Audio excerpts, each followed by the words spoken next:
Hey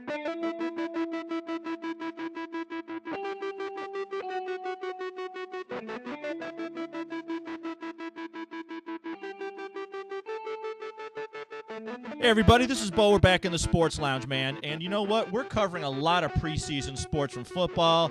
Right now, basketball's recruiting. And there's one out there that we haven't been doing a good job of covering, and that's soccer. And soccer is gigantic. As most of you know who follow soccer and the ones that don't, it is the sport in the world. It's just United States is sort of slow catching on. And we've got a head coach now from Adams State College, Coach Cliff. How you doing, Coach?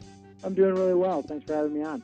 Well, thank you so much, Coach. Coach, we've gotten so many calls, so many emails. I should say more emails from Europe on why we're not covering football or as American soccer. So we decided to go out and find a lot of people to talk about it. And right now we're going to have you talk a little bit about, Grizzly soccer and have you sort of go over that, and we can talk about soccer in general. Sure.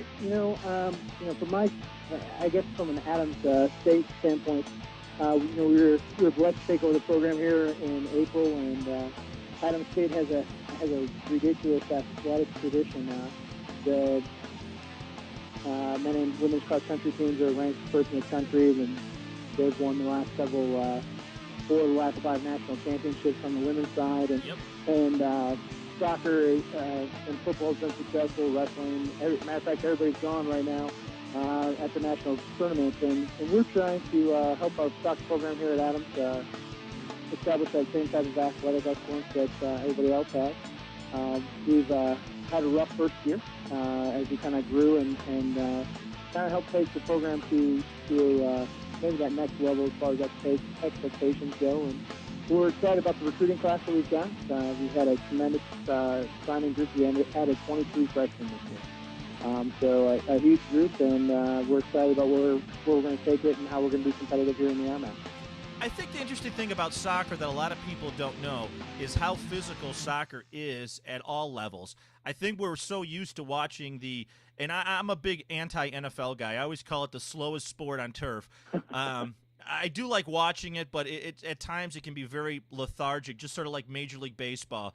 And in soccer, it's fluid motion, and there's hitting, there's pounding, there's tripping. There's a lot of physicality in soccer. It's not a no-contact sport. Well, yeah, and you know what? I think soccer is finally starting to get that recognition that goes along with the physical nature of the game. Actually, it was just moved by the Athletic Training Association into the same categories with hockey and with football as far as major injuries that occur in the sport. And from our standpoint, especially on the women's side, I think people are kind of astounded when they get to a game and they watch not just, it's a contact sport where collisions happen on a regular basis. And I think that is one of the most, people get wowed and wooed over when they get a chance to get to a game and see that type of action. Well, I think there's a couple things in women's athletics that I like to see. To be honest with you, I followed ladies basketball off and on for the last 30-plus years. And when my daughter started playing basketball is when I really started noticing how biased the media can be. And I started looking at the development of women in sports. And I think what a lot of people do is consider women's sports as being slow. I think what it is, it's not slow. It's a different game. But two, men have had resources where the ladies have not had the resources to really train. And one of the big changes that I've been learning about is the hamstring on the ladies is the one area that they need to work on most, and it's only through modern training have they discovered that in the woman's body is that they need to develop that muscle extensively to avoid some injuries. What are kind of some other things that you've seen developed in women's athletics for the better?